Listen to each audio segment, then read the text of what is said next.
o autor dele, né, é o Rabbi Shneur Zalman, de Liad. Liad é a cidade dele, tá? Liad fica hoje mais ou menos que seria a Lituânia, tá bom? Bom, e a linha do Alter Rebbe, ela é uma linha racídica, tá? O racidismo, ele é um movimento que surgiu na Europa, tá? O racidismo, ele teve um início com Baal Shem Tov, que é um grande sábio, tá? Reconhecido por todo o judaísmo, tá? Então Baal Shem Tov, ele criou então o racidismo, tá? O racidismo, ele é uma linha de estudo do judaísmo, beleza? Mas a gente não vai especificar no caso no Baal Shem Tov, a gente vai falar mais do autor do Tânia, tá? Só uma introdução mesmo, pra gente entender quem ele é, a linhagem dele. Então, o Baal Shem Tov é muitas vezes chamado pelo Alter Rebbe de avô espiritual, tá? Porque foi o mestre do mestre dele. Então, o Baal Shem Tov ensinou o mestre do Rabbi Shneur Zalman, do Alter Rebbe, tá? Alter Rebbe é um apelido pro Rabbi Shneur Zalman, tá? Então, toda vez que eu falar aqui o Alter Rebbe é o Rabbi Shneur Zalman de Liad, que é o primeiro Rebbe de Chabad. E por quê? E o que é Chabad? Dentro do racidismo, como eu falei, o judaísmo ele é cheio de linhas. Dentro do racidismo você teve a fundação do movimento Chabad, tá? Chabad são as iniciais das 3 sefirotes intelectuais. A gente vai estudar até isso mesmo no Tânia, tá? Que é Hokmah, Binah e Da'at, tá? São que, se a gente for traduzir aí, é sabedoria, entendimento e conhecimento, tá? E o fundador do movimento Chabad foi o Rabbi Shneur Zalman de Liad, tá? Então o Tânia, por mais que ele seja um livro da linha Ashkenazita, ele é um livro que, por conta dele ser um livro muito bacana, sabe? Um livro para todos os níveis, né? Na toa que é chamado livro do intermediário. O Tânia, ele é utilizado por todas as linhas, tá? Até mesmo no movimento sefaradita se estuda o Tânia. Você tem aí um exemplo de um sábio sefaradita que estudava o Tânia, era o Baba Sali, tá? O Baba Sali, ele falava que não tinha uma noite sequer que ele não estudasse, que ele não dormisse sem antes estudar o Tânia. Então ele falava que ele aconselhava as pessoas, antes de dormir, ler um capítulo do Tânia ou ler a passagem, uma porção diária do Tânia antes de dormir, que fazia muito bem para ele, e ele aconselhava as pessoas a lerem o Tânia também. Então o Tânia, assim, por mais que ele tenha a autoria da linhagem Ashkenazita, ele é difundido totalmente pelo judaísmo, tá? Por todas as linhas. Bom, dito isso, a gente vai conhecer então um pouquinho sobre o Alter Rebbe, tá? Quem foi o Alter Rebbe? A gente vai estudar os livros do Alter Rebbe, o Tânia, eu vou falar um pouco sobre os livros, né? E a gente precisa conhecer um pouquinho sobre o autor, tá? Então, o Rabbi Shneur Zalman, ele escreveu vários textos, escreveu vários livros. O Tânia é uma coleção dos textos e dos livros que ele escrevia, não todos, tá? Mas uma boa parte. Então ele escreveu vários livros de ética, livros relacionados a leis judaicas, complementos à lei judaica, livros sobre misticismo, sobre Kabbalah, e escreveu o Tânia também. Então o Rabbi Shneur Zalman, ele é um grande sábio dentro do mundo judaico, tá? Então o Alter Rebbe, ele nasceu em Liozna, tá? Que hoje fica na Bielorrússia, fica ali próximo da Rússia, na Bielorrússia, tá? E falam, a biografia do Alter Rebbe fala que ele sempre foi uma pessoa extremamente inteligente, tá? Ele sempre teve muita facilidade com os estudos da Torá, não só com os estudos da Torá, mas é dito também que inicialmente ele conseguiu estudar a Torá com total domínio, o Talmud também, Kabbalah também. e fala que, além de ser apaixonado óbvio, né, pelo judaísmo, pela Kabbalah, o Alter Rebbe, ele gostava muito de estudar nos seus tempos livres matemática e ciências. A gente vai ver, principalmente no livro 4 do Tânia, ele fala muito do Sol, de alguns cálculos, do tamanho do Sol comparado com o tamanho da Terra. A gente vê alguns indícios aí que realmente ele gostava muito ele realmente gostava muito deixa eu ver aqui a mensagem.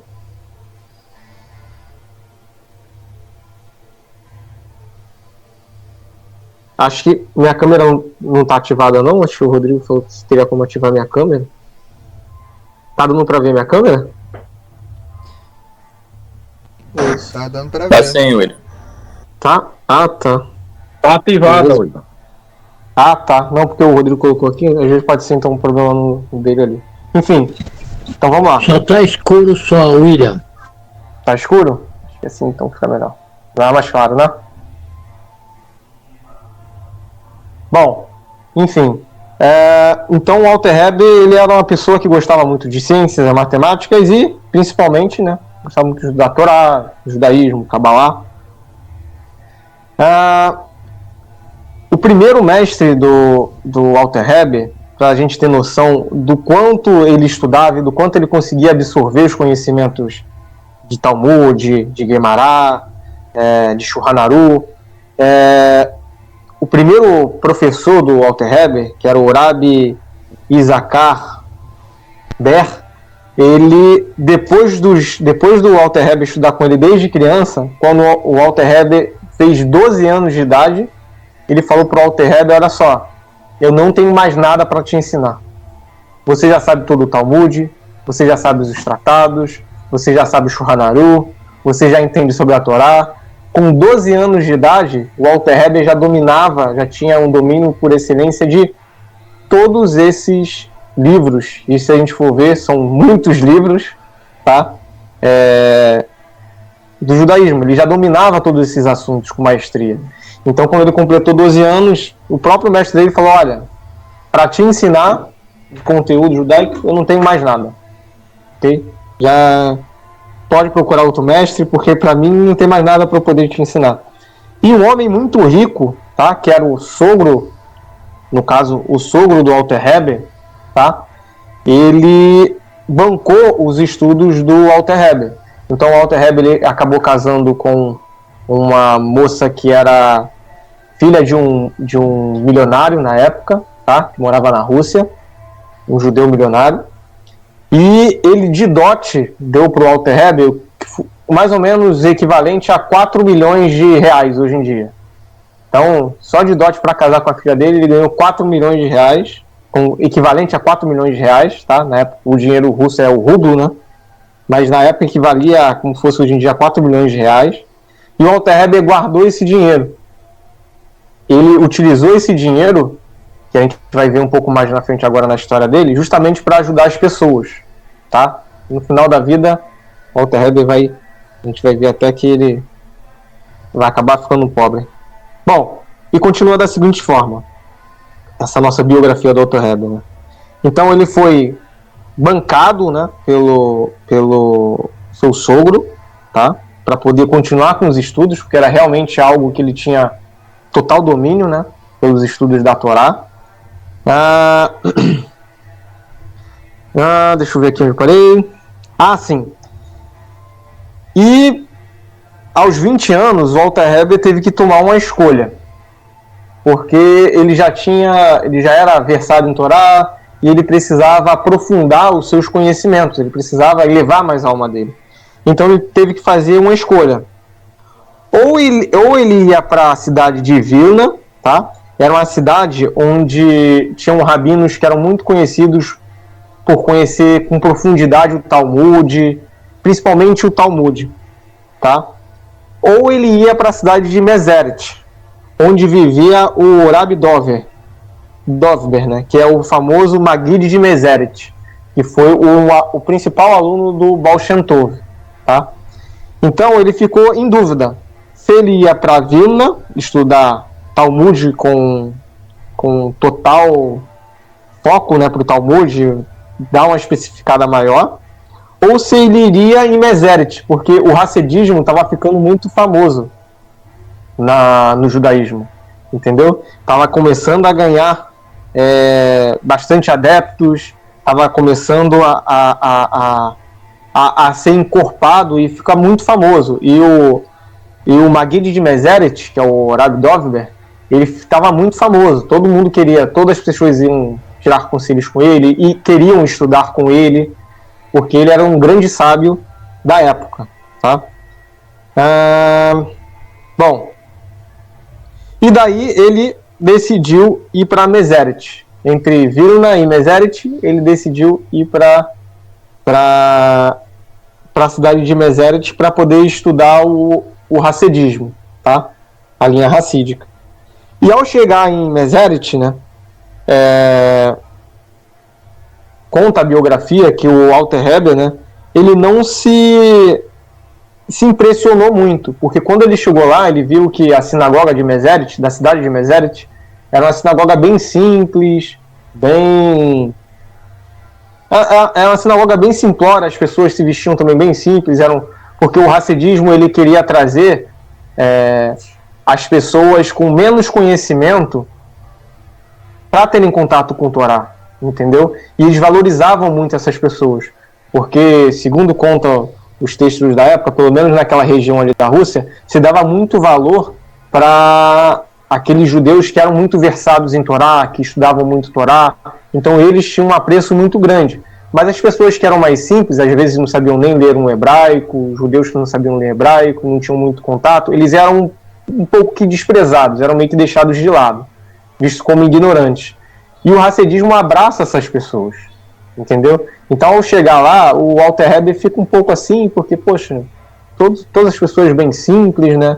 A sinagoga bem simples, e ele pensou, poxa, acho que eu vou para a cidade de Vilna mesmo, vou estudar o Talmud, porque aqui as pessoas são bem simples, né? São bem simplórias. E aí conta, né, a história que ele chegou, né, quando ele chegou para conversar com um dos integrantes, que era um dos alunos do Maguid de Meseret, ele viu que o conhecimento que aquele cara tinha era um conhecimento muito grande, conhecimento gigante de Torá, um conhecimento que ele não teve contato até então. E daí ele mudou de ideia, obviamente, e começou os seus estudos, né, na cidade de Meseret, onde ele se ligou então ao Hassedismo, tá bom?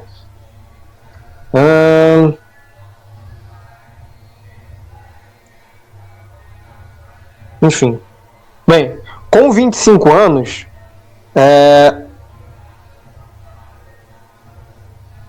com 25 anos de idade, o Alter Rebbe, ele incluiu algumas maneiras de se interpretar o Shulchan Aruch, tá? Que foi escrito pelo Rav Yosef Karo, né? E todas as modificações que ele propôs ali, novas interpretações, na verdade até adendos, né, para o Shulchan Aruch, foram aceitos até hoje, né? Ele mandou na época para Israel e foram aceitos pelos sábios da época, somente com 25 anos, né? Então a gente já consegue ver que o Alter Rebbe, ele era realmente uma pessoa extremamente dedicada aos estudos, e a gente vai ver também o Tânia, né? É um livro bem intelectual, bem cerebral, tá? Mas aí continua a história que após o falecimento do Rav Dovber, né, em 19 de Kislev, o Rav Dovber, ele após o seu falecimento, né, então os seus discípulos começam a se espalhar, tá? E começam a espalhar justamente, eles se espalham pela Rússia inteira com o objetivo de difundir mais o Hassedismo, tá? E o Alter Rebbe, ficou vários anos lá, né, estudando, e ele também decide, ele é dessas pessoas que começa a se espalhar pela Rússia para poder divulgar o Hassedismo na Rússia inteira. Mas aí acontece um problema. lembra que eu falei para vocês que o Walter Heber, ele acabou ficando milionário porque ele casou com a filha de um cara muito rico na Rússia, né? Recebeu aí basicamente como fosse equivalente a 4 milhões. Boa parte do dinheiro que ele recebeu, ele ajudava os judeus a irem para Israel. Então ele pegava parte desse dinheiro, investia para as pessoas irem para Israel, investia em estudos de judeus que estavam em Israel para poder manterem eles lá. Não só isso. O Walter Heber, ele ajudou muito o povo judeu na época, porque o povo judeu vivia basicamente ali na Rússia de agricultura, tá? Só que quando se instaurou uma guerra, o governo russo na época era muito rival do governo turco. E o governo turco dominava aquela área ali, que hoje é Israel, naquela época, tá? Então Israel era um dos domínios do governo turco. E como o Walter Heber mandava bastante dinheiro para Israel, o Walter Heber acabou sendo denunciado de uma forma leviana, tá? Que ele estava ajudando o governo turco, mas na verdade o Walter Heber estava ajudando os judeus que estavam em Israel, para eles poderem se manter lá, para eles poderem estudar lá, porque falam que na época as condições eram difíceis lá em Israel de se manter. Então ele era o responsável na Rússia, o judeu responsável por enviar ajudas aos judeus de Israel. Só que o governo russo viu isso como se ele estivesse investindo dinheiro para o Império Turco. Então, aconteceu, né, que o Walter Heber, ele acabou sendo preso, tá? Então, o Walter Heber, ele foi preso pelo governo russo, acusado de estar enviando dinheiro para o governo turco, né? Então, ele ficou 53 dias presos ficou 53 dias presos na Rússia, em uma prisão na Rússia, tá? Inclusive, quando a gente for estudar o primeiro livro do Tânia, que é o Sefer Beinonim, ele tem 53 capítulos. Os 53 capítulos são referentes aos 53 dias que ele passou dentro da prisão, tá? O segundo livro também do Tânia tem 53 capítulos. Também está fazendo uma alusão aos 53 dias que ele ficou preso, né? Que foi preso por conta do governo russo. Sim.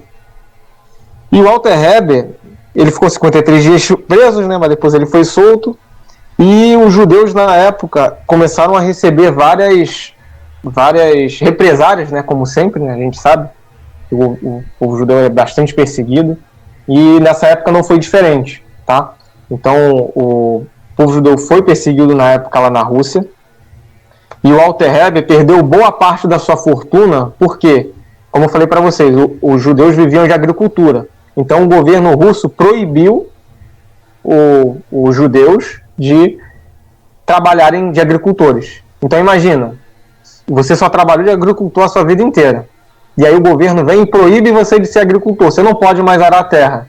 E aí aconteceu que vários judeus começaram a passar fome, né, nessa época na Rússia. Então o Walter Heber pegou boa parte do dinheiro que ele tinha e ajudou os judeus da Rússia nessa época, tá?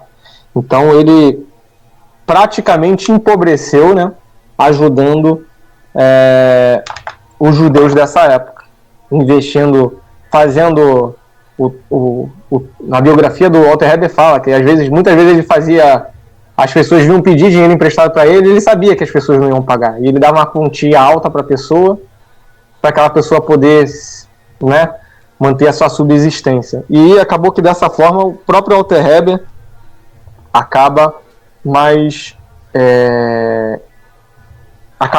não empobrecido, né, porque tzedakah é um investimento para a alma, né? Mas ele ajuda bastante o povo judeu naquela época, durante esse momento difícil, tá? E não só isso, ele, como eu falei para vocês, ele espalha, né, o conhecimento do hassedismo, tá, para a Rússia inteira, onde ele busca desenvolver nas pessoas os principais o que o hassedismo considera muito importante, né? Que são os 3 poderes do intelecto, né? Que é a sabedoria, o entendimento e a compreensão, tá? Então, através de um slogan, né, que o Walter Heber usa, que é a mente entende o coração e as mãos realizam, ou seja, a mente controlando os sentimentos e os sentimentos controlados pela mente realizando ações positivas, né? Então, o Walter Heber consegue fazer a divulgação do hassedismo. O hassedismo, hoje em dia, é um dos maiores movimentos, uma das maiores linhas, né, dentro do judaísmo, tá?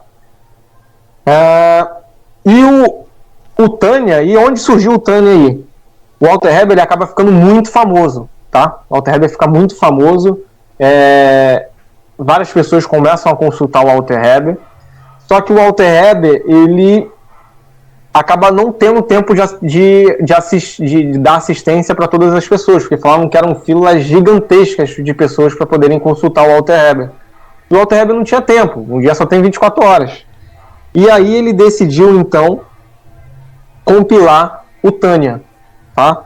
Então o Tânia, na verdade, quando a gente vai ler o Tânia é um compilado, tá? O nome do Tânia é um apelido, tá? Do livro. O livro, na verdade, se chama Likutei Amarim. Likutei Amarim quer dizer discursos colecionados. Ou seja, o Walter Heber pegou as principais dúvidas que as pessoas tinham na época, desde dúvidas simples até dúvidas mais complexas, e ele colocou essas dúvidas nos livros do Tânia, tá? Então, o livro do Tânia é um livro para poder ajudar as pessoas a elevarem as suas almas.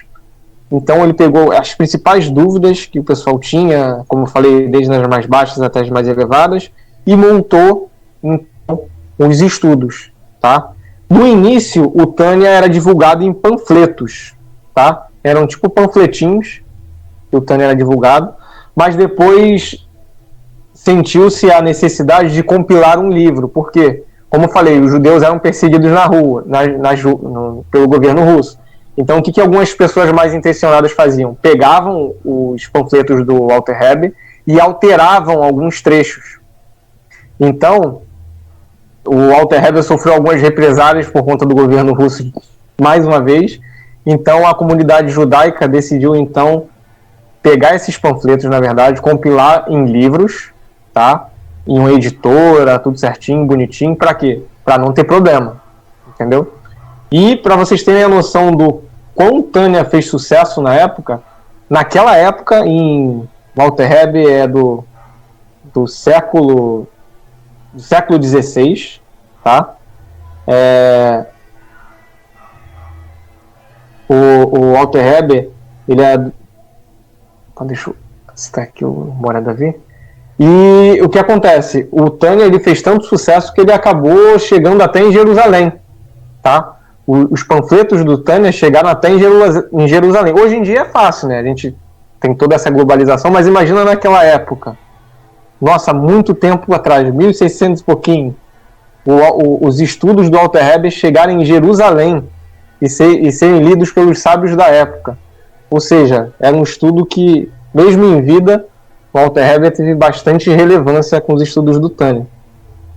Então, os 2 primeiros livros do Tânia, eles foram publicados, tá, com o Walter Heber ainda em vida. O restante foram publicados após o seu falecimento, tá? Deixa eu ver aqui só se eu esqueci alguma coisa. Não. Essa, então, é a primeira parte, que é a biografia do Walter Heber, tá? Eu vou falar então um pouco sobre o livro, e a página de título e o prefácio do compilador, e se der o capítulo 1, eu deixo para a aula que vem, porque já são 6h40, a gente vai abrir também para as perguntas, se alguém tiver, e acho que não vai sobrar muito tempo, mas vamos lá então. Então, um pouco sobre o Tânia, né? Como eu falei então, sobre o livro, né? Falar um pouco sobre o livro em si. A gente já falou sobre o Walter Heber, falar um pouco sobre o livro. Como eu falei, Likutei Amarim quer dizer discursos colecionados, como a gente já falou agora na biografia do Walter Heber. O Tânia é um compilado de dúvidas, tá? Que o Walter Heber pegou e transformou em estudos. o Alter Rebbe é uma pessoa extremamente humilde, tá? Ele fala que o Tânia não tem nenhuma novidade, o Tânia não tem nada demais, porque o Tânia é só um livro de dúvidas, tá? Ele fala, ele é um livro que não tem nenhuma novidade, porque as minhas dúvidas são baseadas na Torá, são baseadas no Talmud, são baseadas no Shulchan Aruch, são baseadas na Mishnah, são baseadas no Zohar, ou seja, nos livros clássicos do judaísmo. Então, ele fala que o livro dele não tem nada de novo. Na verdade, o livro dele são as dúvidas baseadas nos textos clássicos dos mestres, ok? Os mestres da Torá. Obviamente que, né, Tânia ele traz sim várias coisas novas, vários ensinamentos muito bacanas, mas o Alter Rebbe falava isso do livro do Tânia, tá? Então o livro do Tânia, ele é dividido, então, primeiro, na primeira parte, que são os primeiros 53 capítulos, que é o Sefer Shel Beinonim, ou o livro do intermediário, tá? O livro dos intermediários, tá? Como eu falei para vocês, Tânia é um apelido, porque a gente vai ver isso no primeiro capítulo do Tânia. A primeira palavra tinha, na época, né, que o Alter Rebbe escreveu o Likutei Amarim, o povo judeu tinha a mania de dar o nome do livro, apelidar o livro da primeira palavra que aparecia no livro. E a primeira palavra que aparece no livro Likutei Amarim é a palavra Tânia, tá? E a gente vai ver por que quando a gente chegar no capítulo 1, por que ele começa o livro com a palavra Tânia, tá? Aí o livro foi apelidado de Tânia, beleza? E qual o objetivo, então, desse primeiro livro? Que para alguns é considerado, dentre todos os 5, o mais importante, tá? Então, o livro do Beinonim, ele é um livro que procura transformar a pessoa em um Beinonim, em um intermediário. Poxa, William, mas o que é um intermediário? A gente vai aprender logo no iníciozinho dos livros do Tânia, tá? O que é um intermediário, o que é um orachá, o que é um tzadik, tá? A gente vai aprender todas essas subdivisões que o Alter Rebbe deu. Mas ele fala, então, nesse primeiro livro, que o objetivo é transformar uma pessoa em um bom Beinonim, tá? O objetivo não é que você se torne um tzadik nesse livro. Se você quer se tornar um tzadik lendo esse livro, esqueça, que você não vai conseguir. O objetivo desse livro é a transformação de um orachá em um Beinonim, ou na manutenção de um Beinonim. Para um Beinonim ser um bom Beinonim, é bom que ele leia o livro do Tânia, tá? Ou se a pessoa é um orachá, um orachá incompleto e deseja se tornar um Beinonim, o orachá seria um perverso, tá? Se a pessoa é um perverso e quer ser um intermediário, o Tânia é o livro perfeito, tá? Logo depois do Tânia, a gente tem outros 4 livros, tá? A gente vai ter o Shar Amarim, o Igeret HaTeshuvah, que é o livro do arrependimento, vai ter o Igeret HaKodesh, que são as cartas sagradas, tá? E por último, o Kuntres Aharon, que é o último sagrado, tá? Então esses livros são os livros que compilam o Tânia, são 5 livros, tá? Os 2 primeiros livros, que é o Likutei Amarim e o Shar Amarim, eles foram publicados quando o Alter Rebbe era vivo, tá? E os outros 3 livros foram compilados após a morte do Alter Rebbe, que foram autorizados pelos seus filhos, tá?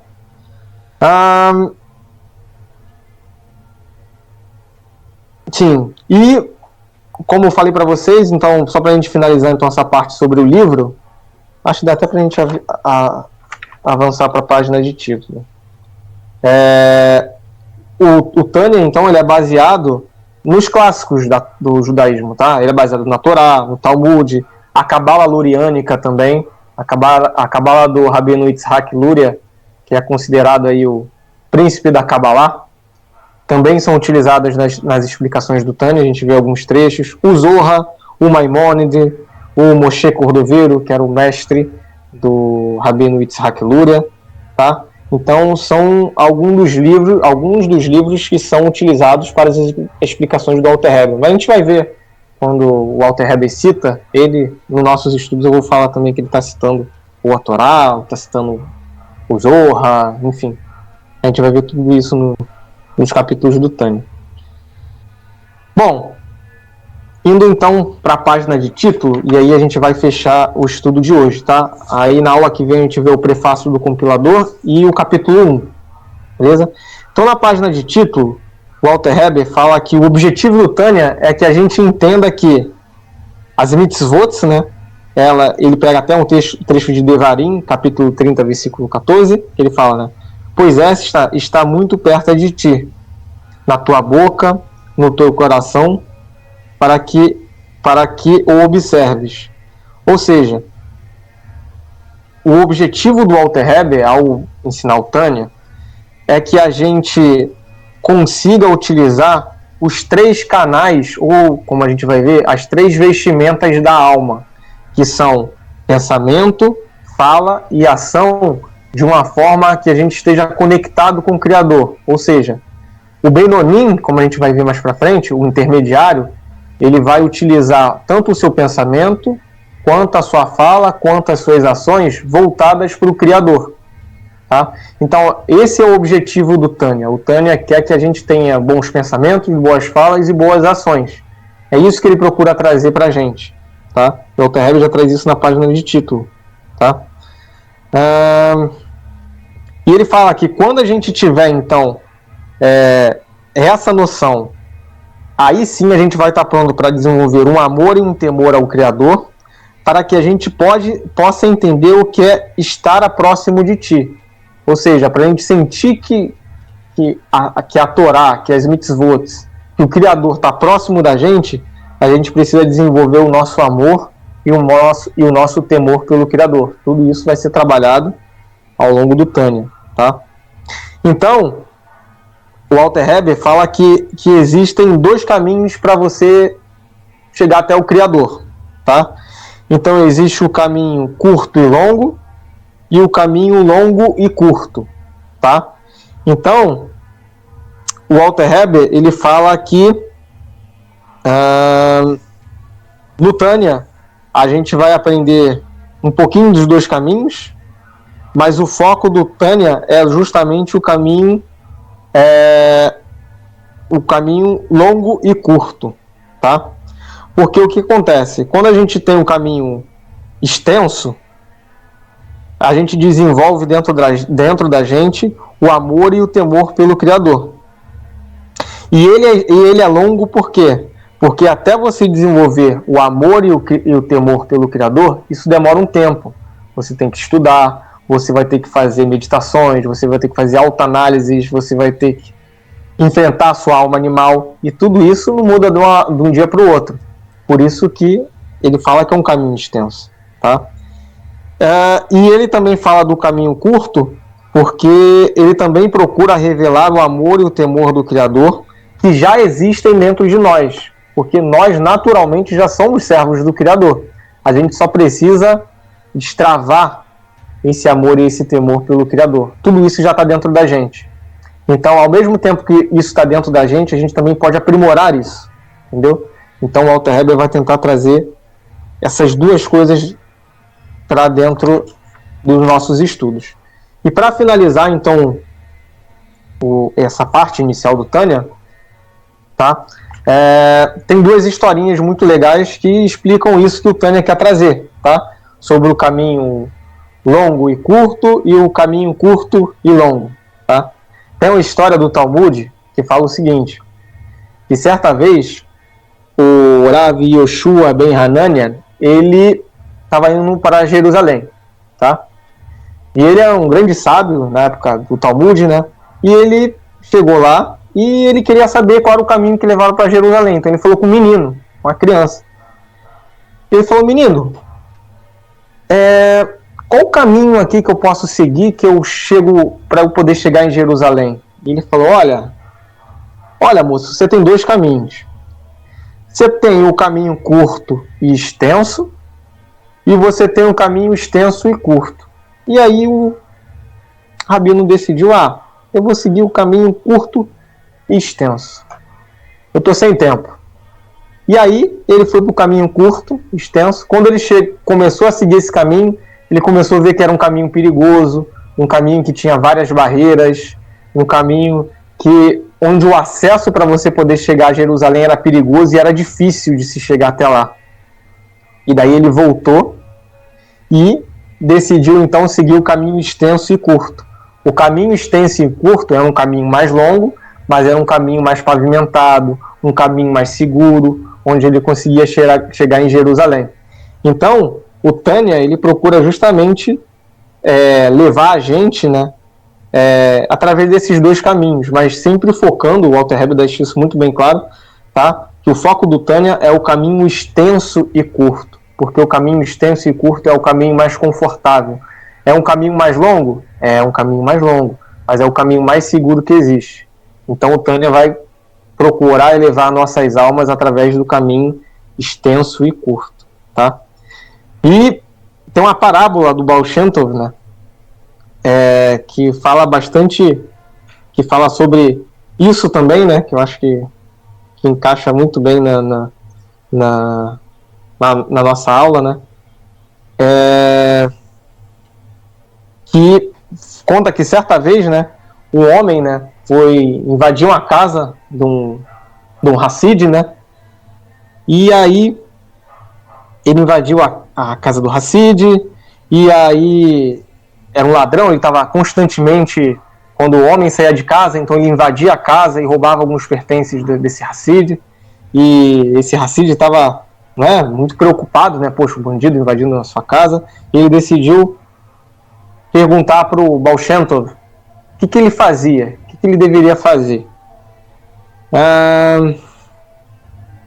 E aí o Baal Shem Tov deu duas opções para ele, né? Primeiro, você tem duas opções. A primeira opção que você tem é de justamente você chegar e você agredir, você expulsar esse ladrão, tá? Você expulsar esse ladrão da sua casa, você ameaçar ele, expulsar ele. Esse é um caminho mais fácil que existe. Esse é o caminho mais curto.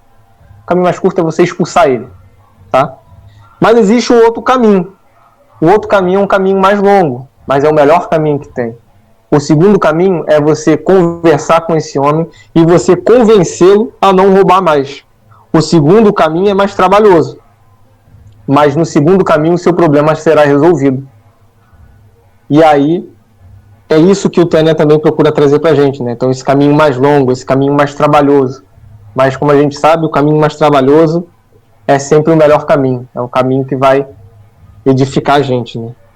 E só pra gente fechar agora, muitos rabinos, muitos sábios falam que o Tânia é como se fosse um médico especialista, tá? Porque você pode se tratar com um médico que não é especialista. O médico que não é especialista, você vai falar, eu tô com a dor, minha perna tá dormente. E daí você vai se tratar lá com um médico que não é especialista, então ele vai passar um remédio para sua perna. Mas quando você se trata com um especialista, o especialista vai ver, não, você está sentindo dor na perna, mas o seu problema é na coluna. Ou seja, a raiz do seu problema é a coluna, não são as pernas. Então, o Tânia, ele procura localizar a raiz do seu problema, para que você descubra qual é a raiz do seu problema e aí sim você atacar a raiz do seu problema para você resolver o seu problema de vez. E é isso que eu queria falar hoje sobre o Tânia, tá bom? A gente ainda não terminou a parte da introdução dele, a gente ainda tem o prefácio do compilador, tá bom? E é isso. Diante de tudo que a gente viu, se alguém tiver alguma dúvida, pode perguntar, tá bom? E eu vou botar aqui algum complemento, às vezes é alguma coisa que eu não falei sobre o Walter Heber, sobre o Tânia, que alguém souber, pode falar, tá bom? Pode ficar à vontade aí para complementar ou para tirar alguma dúvida. Tô mutando, hein? Podem perguntar.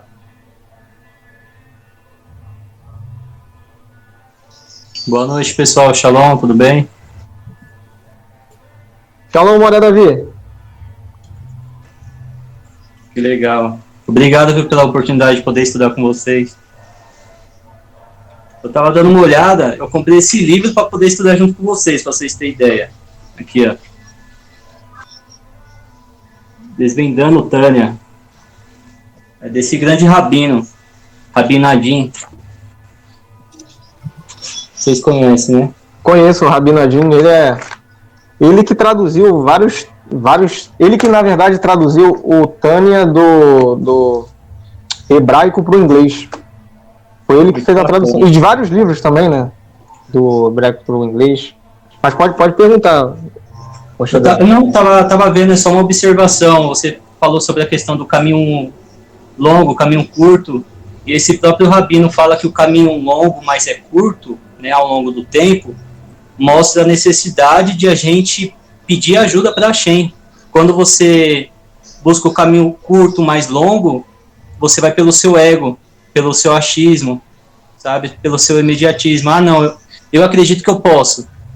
Então, a gente não depende de Hashem nesse sentido. Agora, o caminho longo, a cada instante a gente vai ter que precisar de Deus. Ele também gosta disso. Eu achei bem interessante aqui o Rabino comentando sobre isso. É isso aí, porque quando você escolhe o caminho curto, o Walter Heber chega a falar alguns capítulos mais pra frente, né, no livro, e é um caminho mais instintivo, como você falou, um caminho onde você não, como você mesmo disse, Moré, é um caminho que você busca revelar algo que já tem dentro de você. Você não busca construir algo com o Criador, junto com o Criador. Você busca revelar. Então ele muitas vezes é descrito como o Walter Heber vai até pegar o amor e o temor e vai ligar a esses caminhos. E ele fala que é justamente uma forma mais simples de você amar o Criador e de você sentir temor pelo Criador. E até mais na frente a gente vai ver, ele vai dar um exemplo da natureza. Tem pessoas que muitas vezes que confundem, acham que o Criador é só a natureza. O Criador é muito mais do que isso, né? E admiram a natureza. Essa é uma forma instintiva de você amar o Criador. O Criador é a natureza. Com certeza ele é a natureza, mas ele é mais do que isso ainda. Então, esse seria um exemplo de amor e temor curtos, ligados a uma forma mais simples, mais instintiva, mas que já está dentro de nós mesmos. Perfeito, é isso mesmo. Bacana. Shalom, William. Shalom, Rodrigo. Shalom, Moré Davi. Shalom, pessoal. Shalom. Parabéns, William. Obrigado por esse estudo aí. E vai ser muito bom poder acompanhar, desenvolver, né, o nosso entendimento a partir dessa introdução e começar do zero realmente, porque seguir uma linha, né? Seguir uma linha, então muitos que estão entrando agora vão poder ter a coisa, acompanhar todo o processo, né? Isso é maravilhoso. E aí vocês falando de caminho, né? Eu estou lembrando aqui da introdução do Rabino Aryeh Kaplan no texto do Sefer, no livro, né, no comentário dele do livro Sefer Yetzirah, onde ele fala dos dois caminhos, né, que é Derech, o caminho público, e os Netivot, que são os nossos caminhos internos, né? Então essa rota pública é uma rota pela qual todos transitam, né? Temos aí a religião como exemplo, as comunidades, enfim, Israel como povo, todos passam por esse caminho, que é uma rota pública, né? Mas é um caminho curto, porque é mais fácil, você está protegido pela comunidade, você está amparado, né? Mas o verdadeiro caminho que nós temos que trilhar são os Netivot, né? Que é de Nativ, que é o nosso caminho interno, né? Esse caminho interior é o caminho mais difícil, né? Mas ele é mais extenso porque depende de uma retificação pessoal, né? E a ciência da Kabbalah, ela consiste justamente em nos capacitar para seguir nesses caminhos internos, né? Não somente o caminho público que a gente tem que percorrer junto com os demais, mas percorrendo ao mesmo tempo esses caminhos interiores, né? Despertar essa caminhada interna, é uma jornada para dentro, né? Essa jornada espiritual, ela é uma jornada interior. Então, às vezes a pessoa se apara muito na ideia da religião, não, vou fazer parte, vou estar junto, vou participar dos rituais, e está tudo certo, né? Mas fora desse derech, a pessoa fica meio perdida, né? Então, quando a gente desperta essa caminhada interior, né, é que realmente o caminho começa a acontecer de verdade, né? É que a retificação passa a ser genuína, porque esses caminhos interiores são os caminhos que ninguém vê, Os caminhos que ninguém te vê passando, né? É um caminho, às vezes, até solitário, mas é um caminho necessário, né? Então era só esse complemento aí. É isso aí, Rodrigo. E a gente desenvolve, acho que quando a gente segue esse caminho que é extenso e curto, a gente acaba desenvolvendo a nossa conexão pessoal com o Criador. Entendeu? Isso. Porque a conexão, quando a gente começa a se desenvolver mais, acho que a nossa conexão, cada um tem uma conexão única com o Criador, né? Mas você começa a sentir essa conexão, sabe, degustar ela melhor, essa conexão única que cada um tem com o Criador. Maravilhoso, maravilhoso. Só mais um complemento, que eu acho fascinante a Torá. Eu tento ensinar isso até para meus alunos, que é assim, eu falo, o que está escrito na Torá de Moshe está lá no Rumash.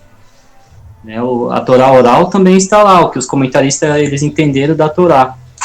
O que o Rabino, o Moré, ele ensina através do intelecto dele. Mas o que nós, cada ser ali está aprendendo através das escrituras sagradas. Por que eu estou falando isso? Porque o Tânia explica de uma forma, esse seria Derer Hashem, o caminho de Deus. Também o Or Israel, que eu estou até dando aula com ele, que é esse livro aqui, com o Rabino Salanter também. O Rodrigo acabou de falar de uma forma diferente, para seguir o caminho de Hashem. O livro Hilhot Deot também. É tudo livros que envolvem o quê? O Mussar, a conduta de ética e moral. É sensacional isso. E aqui, esse livro, ele fala assim, Ahavá Hashem, amor a Deus, né? E ele fala assim, Irat Haonet, seria o castigo, o temor ao castigo, seria esse caminho curto, mas longo. É interessante que você quer seguir esse caminho curto, Hashem vai permitir, mas você vai sofrer. Você vai ter que pagar o preço. Aí tem uma outra frase também que ele fala assim, Irat Haromemut, significa a reverência, a grandeza do El Shaddai, do Todo-Poderoso. Então, quando você realmente entende a grandeza de Hashem, você não teme. Não importa o caminho que você está trilhando, seguindo, porque Hashem está com você, o Todo-Poderoso está com você. Eu acho sensacional, fabuloso a forma que os sábios conseguem transmitir isso com a essência deles. Então, eu gosto de usar uma palavra assim, a essência da Torá. Qual é a sua essência? Cada um tem que ter a sua essência, porque antes de a gente vir para esse plano aqui, a gente tinha toda a Torá, a gente sabia o que era o mundo espiritual, sabia realmente o que era o Criador. Até o Sitra Ahra, né, o outro lado, o lado negativo da força, eles respeitam mais Hashem do que nós mesmos, porque eles entendem a força do Todo-Poderoso. Nós não sabemos isso. Para a gente saber, a gente tem que observar mais o microcosmo, o macrocosmo, aprender com a Torá e assim por diante. É sensacional, muito bacana. Muito bom, muito bom. Perfeito, Moré. E aí também tem a ideia do Monte Eibal e Gerizim, né? O Monte da Bênção e o Monte da Maldição. Gerizim significa cortes, né? São como fatias, né? Onde você tem um pequeno esforço para subir e depois uma área plana. Depois um pequeno esforço, ou seja, são pequenos esforços seguidos de pequenos confortos. E aí você vai se elevando, né, pelo caminho da bênção. Você se esforça de cumprir uma mitzvah e aí você recebe o seu mérito. E aí você se esforça de cumprir uma outra mitzvah e vai acumulando mérito sobre mitzvah, né? Então existe um esforço e existe uma recompensa. O Monte Eibal significa pedregoso, né? Você se eleva, mas é um monte de pedras soltas, é traiçoeiro, e aí ele é escorregadio. Você acha que vai se apoiar numa pedra e a pedra se solta. Você chega, mas chega todo ferrado. Né? Você consegue chegar, óbvio, mas vai chegar lá todo machucado. E às vezes você sobe um pouquinho, você escorrega, tem que começar do zero, depois escorrega de novo e vai caindo, se machuca, tropeça. Ou seja, um caminho com muitas pedras de tropeço. Né? Então, é mais fácil a pessoa subir pelo Monte Gerizim, né, pelo caminho da bênção, cumprindo as mitzvot, do que optar por seguir um caminho que aparenta facilidades, né, e que na verdade é cheio de armadilhas, né, caminhos traiçoeiros. Vai chegar, né, mas não é melhor chegar diante do Eterno, né, ou chegar todo ralado, né, enfim. Então a importância de compreender essa relação, né, dos caminhos interiores com essas analogias aí é interessante, porque a gente começa então a perceber que todos podemos, né, todos podemos. Basta entender qual é o caminho perfeito, o melhor caminho a se seguir, né?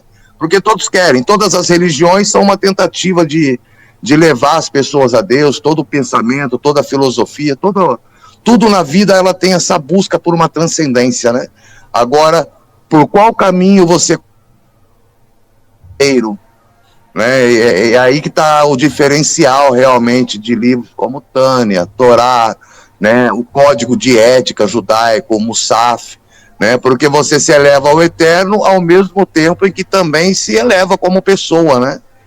Adquire uma vida prática, uma vida ética, viver com qualidade, um casamento com qualidade, profissão com qualidade, ou seja, quanto melhor pessoa você se torna, né, mais você se aproxima do eterno. Isso é muito bom, gente. Perfeito. Seu Wellington, deseja falar alguma coisa? Eu vi que levantou a mão ali. Eu não era nenhum comentário não, eu preciso sair do Hangout por causa do curativo, do remédio que eu tenho que tomar, tenho que fazer uma jantinha, já está passando o meu horário, então, se vocês permitirem e me desculparem, não, que você até que a manda, próxima, então. Você que manda aí, só obedece. Tá certo. Não, que isso. Até a próxima, então. Shalom para todos, Shavuot Tov. Shavuot Tov, Wellington. Nos vemos durante a semana aí. Tchau, tchau, gente. Tchau, tchau. Shavuot Tov, Xavier. Shavuot Tov, Wellington. São Wellington é o nosso presidente, tá? Quem não conhece, nosso presidente emérito. Quem? Seu Wellington, famoso boss. The Boys. Seu Wellington é o nosso novo líder agora.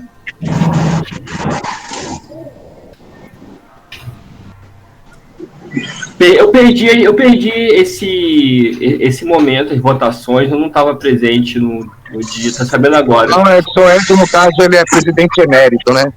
Ele é um dos fundadores da comunidade, ancião, já sempre atuante, então foi por questão de mérito mesmo. A eleição acabou nem tendo, né, William? Oi, não entendi. Falando o seu Wellington, José, são presidentes eméritos, né? Por questão de serem fundadores.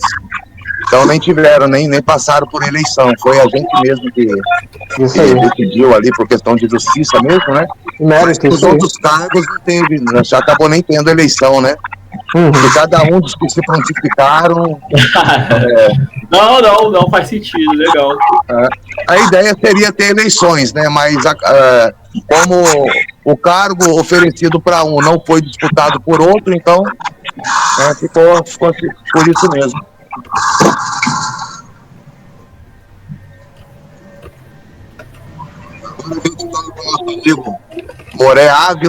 Moré Davi Ávila, para nos dar dicas, conselhos aí de como reconstruir a nossa comunidade também. Sempre bom contar com pessoas verdadeiras diante do Eterno, né? Para nos ajudar. E tem sido muito construtiva aí essa nossa unidade aí. Também o senhor Luiz Lemos, lá de Belo Horizonte.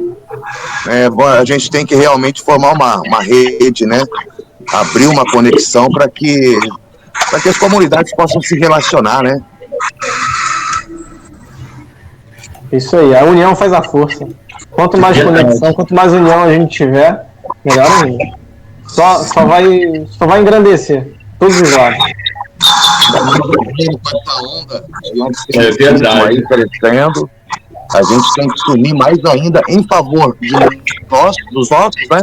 e também em favor da própria comunidade de Israel, né? Oferecer para eles apoio, né, de realmente trazer essa mentalidade judaica, proteger a mentalidade judaica. E tá vindo uma onda aí, né? Tá vindo uma onda de antissemitismo muito forte. Nossos irmãos judeus vão precisar de ajuda, né? E aqui no Brasil, né, na verdade, sempre houve no meio underground, né, esses núcleos de manifestação antissemita, né? Aí os skinhead, os neonazistas, os white powers, mas agora está ficando em maior evidência, né? Eles perderam, né?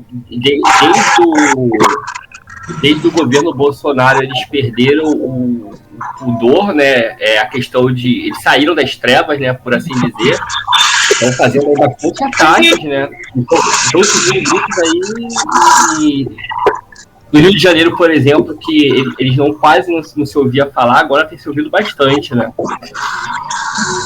É bem perigoso aí, bem preocupante também.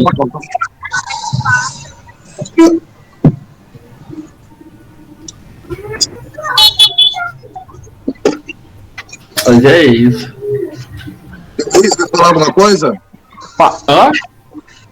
O senhor Luiz está com o áudio aberto, acho que ele estava querendo falar alguma coisa. Opa! Acho que não. Alguém deseja falar mais alguma coisa, pessoal? Alguma pergunta? Alguma coisa que não ficou claro? Algum complemento? Pode ficar à vontade. Eu tenho uma dúvida. O Tânia é... Vai aberto aí, Opa, pode. Deixa eu ver aqui. Pronto. Tá. Pode perguntar. Então. Então,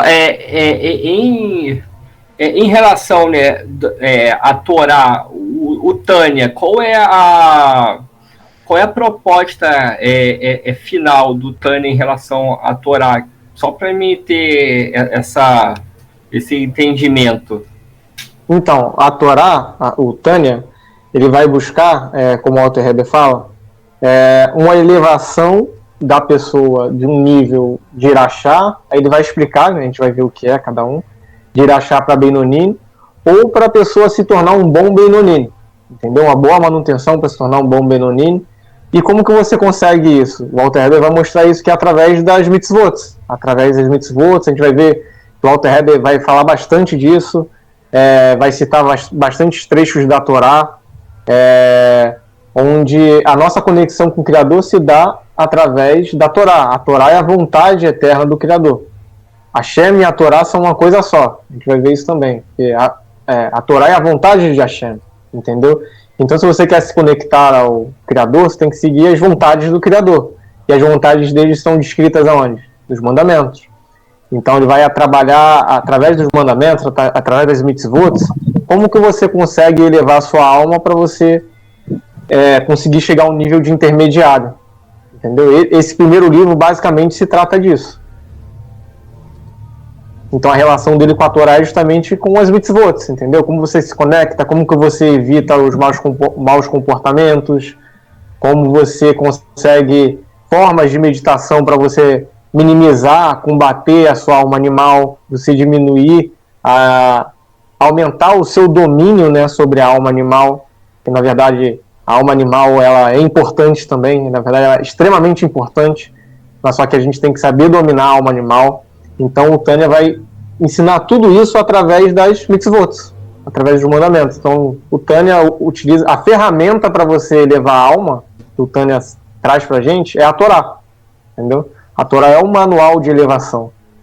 E é até o que o Moré Davi falou, não só o Tânia, né, mas acho que qualquer livro de judaísmo, ele tem a sua fonte da Torá. Não tem como você fugir. E o Tânia não é diferente, entendeu? Então ele vai focar bastante, vai bater no martelo, a gente vai ver, vai focar bastante, vai bater bastante no quesito de mitzvah. É através das mitzvahs que você vai conseguir moldar as três as 3 vestimentas da alma, né, que é o pensamento, a fala e a ação. Então, tudo isso vai acontecer através das mitzvot, entendeu? Porque se você... beleza, eu li a Torá, entendi, mas se você não aplica, é a mesma coisa que nada. Você tem um potencial grande, porque você já entendeu aquilo ali, mas se você não aplica as mitzvot, você tem um potencial gigantesco, mas você não está usando para o teu bem e para o bem do próximo. Entende? Então, a conexão do Tânia com a Torá é justamente... acho que tudo, né? Porque o meio ao qual ele vai passar todas essas técnicas é através da Torá. É através do entendimento da Torá, através da realização, da ação das mitzvot. Entendeu? Deu para entender, Ian? Deu sim, com certeza. Excelente, excelente. Eu tenho que estar também bem afiado na Torá, né? Isso, com certeza. Com certeza. E bem sincero. Na verdade, acho que o Tânia também valoriza muito a sinceridade. Sua sinceridade intelectual, se sua sinceridade... A sinceridade com você mesmo, se você está levando aquilo ali para a prática. Entendeu? E acho que é isso. Com certeza. A maior proposta, né, eu acho que o maior convite que a Torá nos faz, pelo menos ao meu ver, né, foi o que me interessou, é justamente esse convite à mudança do indivíduo e à elevação da sua consciência, né? É o que quase tudo propõe, mas ali você não vai conseguir, vai chegar uma hora que vai se perder, né? E você não vai ver isso sendo praticado, né? É o famoso exemplo, né? Mais do que a fala, superior à fala é o exemplo, né? Então, o monoteísmo, né, judaico, ele me encantou justamente por isso. Primeiro, que tem resposta para tudo. Eu sou uma pessoa que eu sou bem questionador por natureza. E faz sentido, né? Não adianta também responder de uma forma assim enigmática ou pragmática ou alegórica, assim, que tu nunca vai compreender também, né? A partir do momento, porque é como se fosse escadas, né? Vai ter coisas que você não vai entender, mas se tu continuar ali, vai chegar um ponto que vai ser algo que vai ser entendível para você, né? E legal, fico feliz porque é um grupo que se ajuda, né? Uma comunidade que se ajuda, que as pessoas se dispõem, como você, o professor Rodrigo também, o Eduardo, né, dispõe do seu tempo aí para poder estar repassando. Isso é muito interessante porque são valores cívicos, né? A responsabilidade para com o outro. E é bem legal. Fico bem feliz, né? Porque eu sou da área de políticas públicas e tal, e para mim isso também é algo que eu levo para o trabalho, entendeu? Muitos desses conceitos eu aplico no trabalho, porque existe uma dificuldade muito grande em você fazer as pessoas entenderem que elas têm sim direitos, mas elas também têm suas responsabilidades para consigo mesmas e para com o seu próximo. Então, a Torá me dá muito dessa estrutura, né? Porque muitas das vezes você até tem esse entendimento de que isso é importante, mas como você vai falar e como você vai agir para que isso seja algo prático, aí é outra coisa, né? É diferente. Aí eu tô aqui, eu vou aprendendo com vocês aí. Agradeço, tá bom, William? E tô aqui. Não, é um ajudando o outro. Um complementa o outro. Com certeza. Eu agradeço também pela sua presença. Disciplina. A parte mais difícil é a aplicação. É porque às vezes a gente fala tanto, o judeu estuda a Torá e tal. Só que no nosso contexto, né, é entendido que estudar é você ler e decorar, né? Como tem nas escolas, a prova, você lê e decora. Mas na verdade o estudo ele é dividido entre parte teórica e parte prática, né? Quando você vai fazer um curso, você tem que fazer a parte teórica e aí você tem que fazer a parte prática da coisa. E é quando você consegue aplicar o que você aprendeu na teoria que você realmente pode dizer que você está estudando aquilo, que você estuda, né? Porque você entende e pratica. né? O só receber informação é bacana, porque a Torá, ela é um oceano de informações maravilhosas, né? Mas quando a gente tem que abrir mão do ego, amiguinho, aí a coisa começa a doer.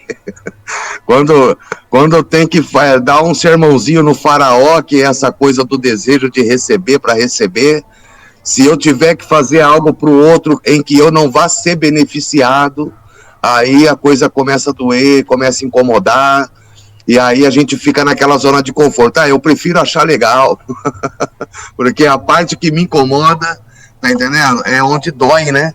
Onde dói, é quando tem que aplicar. Então, tem sim um oceano de maravilhas, tem, mas se eu não abrir mão aqui do meu egoísmo para colocar isso em prática, esse oceano ele acaba me afogando também, né? Perfeito, Rodrigo. Pode falar, Moré. Pode ficar à vontade. Moré. Pode deixar o Ian falar, pode deixar, tranquilo. Show. Pode mandar Brasinha. Não, pode falar. Acabei de falar. Eu falo muito, senão eu vou ficar aqui. Eu sou nível Rodrigo, hein? É que daqui a pouco eu tenho que sair, que eu vou começar a live da aula pro pessoal também, 7h30. 7h30, daqui a pouco. Beleza, coloca o link pra gente, Moré. Coloca coloca lá. Isso aí, Moré. Então, eu achei interessante porque você falou sobre receber para receber, né? Kabbalah significa receber, mas vem da palavra kabel, que seria um recibo. Em Eretz Israel, na terra de Israel, quando a pessoa vai no restaurante, vai comer alguma coisa, ele fala assim, Kabbalah. Ele vai pedir a Kabbalah, o nome é Kabbalah mesmo, é um recibo que a pessoa pede. Entende? Então, é interessante como que a gente tenta receber. Receber pelo ego, não tem como. A Torá é fabulosa, a gente vai aprendendo dia após dia, através das Midot, através dos 603 mandamentos, ou se não, as 7 leis noahídicas e suas ramificações também. O que eu acho mais fascinante é que Hashem, bem no começo da criação, ali em Bereshit Bara, Elohim, ele já começa a colocar os 248 mandamentos ali. É interessante que o primeiro passuque da Torá está dividido os 248 mandamentos, 365 mandamentos, lotoacê, não faça, isso é para o seu mal. Isso vai trazer transgressões para a sua vida. É fascinante. E quando a gente tenta colocar a Torá em prática, pode ver um rabino, né, de abençoada memória, da Rabi Akiva, um grande talmudista. Eu sempre gosto de mencionar ele porque ele começou a estudar a Torá aos 40 anos de idade. Então, muita gente acha que a vida tá, nossa, eu tô com... por mérito da esposa dele, né? Por mérito da esposa. E ele ficou 24 anos longe da esposa dele, né? E ele teve um total de 24 mil alunos, e todos eles morreram. Ele morreu da forma mais cruel possível que a gente pode imaginar, que ele foi escapelado com pente, é uma coisa terrível, ele fazendo Shema Israel na hora da sua morte. Muita coisa aconteceu em um sadik, né? E saiu vários sadiquins dele, assim, alunos dele. Um deles é o Shimon Bar Yochai, um grande cabalista. E olha essa questão que você falou da morte dele, e o interessante é que ele chegou, o professor dele estava muito doente, sofrendo muito, né? E ele chegou para visitar o professor e se lamentou pela enfermidade do professor, e dando a entender que, Eterno, por que o senhor está permitindo que esse grande tzadik sofra? O professor dele sofrendo o repreendeu. E como é que é? Você está, né? Pois é, você está questionando a ação do Eterno na minha vida. Por causa disso, a tua morte vai ser pior do que a minha. Professor para aluno, né? Então, assim, o temor de Hashem é uma coisa que a gente não pode abrir mão, de fato. Mas abrir mão como? Se às vezes a gente nem tem, né? Verdade. A gente só vai aprender a desenvolver esse temor através das dificuldades, né? Passando as dificuldades, aqui eu não consigo. Aí clamar ao Eterno, pedir a ajuda do Eterno e ver, né? E ver o Eterno fazer. Ver o Eterno fazer justiça sobre o injusto, não querer reproduzir os erros, né? E isso tudo é que vai nos aperfeiçoar. Né? Para o Hashem, dessa forma mesmo. E assim, se a gente quiser cumprir todos os 603 mandamentos, no caso 620, né? Pegando ali toda a árvore da vida, pegando a de Peter. É é interessante que se a gente estudar a Torá, é como se a gente estivesse cumprindo todos os mandamentos. É uma Quem coisa que estuda a você fala, Torá, né? O fato de você estudar uma mitzvah já é considerado como cumprir. cumprir todas, é bem interessante. E referente como servir a Torá, tem um debate entre dois sábios no Talmud que fala assim, tem que ser igual o Shimon Bar Yochai, que passou 13 anos numa caverna estudando, e quando a primeira vez que ele saiu da caverna, que ele estava com o filho dele, Eliezer, ele estudava com o Eliyahu Hanavi lá dentro, né? E a primeira vez que ele saiu era num Shabat e viu um cara Trabalhando, né? mexendo ali na terra, e ele matou o cara. Olha só, que doideira. E aí ele não estava pronto. Aí ele voltou para a caverna. E assim, ele não era a favor.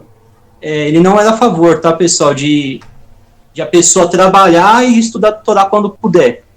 Tá? E veio outro sábio falar assim, não, você realmente quer cumprir Torá, estudar Torá, então você estuda Torá um pouco, o máximo que você puder durante o seu dia, divide aí as suas 24 horas do dia, e você pratica a Torá no seu dia a dia, tipo quando vai para a faculdade, no seu serviço, sabe, conversando com seus filhos, com a sua esposa, a esposa com o marido. Isso sim é praticar a Torá, isso sim é viver a Torá. Não se isolar num quarto, ir para um monte, para um templo e ficar estudando a Torá. Porque a essência, como o William falou, a essência da Nefesh. O Olam Hazé, que é o nosso mundo, o mundo onde nós vivemos, conhecido como mundo de Malhut, também o reino, e o mundo de Asiá, que é o mundo da ação, pode ver que tem que ter uma ação, que é o pensamento, fala ação.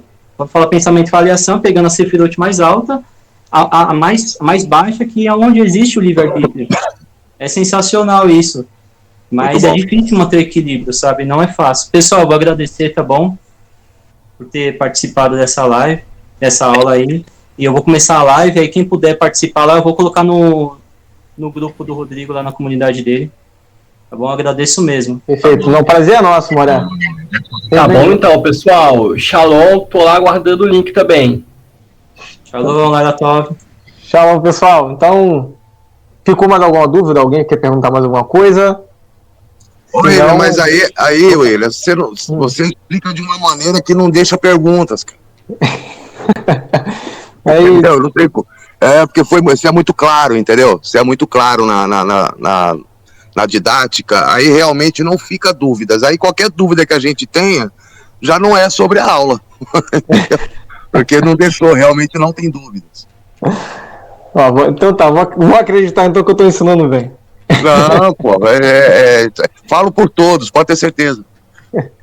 Então é isso, pessoal. Então, domingo que vem a gente volta. A gente vai ver, então, no domingo que vem, o prefácio do compilador. E já dá pra ver o capítulo 1 também.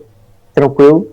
Valeu. E aí a gente já começa o Tânia já, no capítulo 1 e o prefácio do compilador e mete bronca.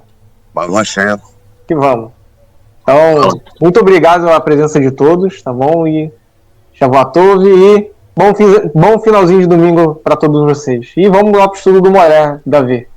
Vamos ver. Amém. Tchau, gente. Tchau, pessoal. Shavuatov.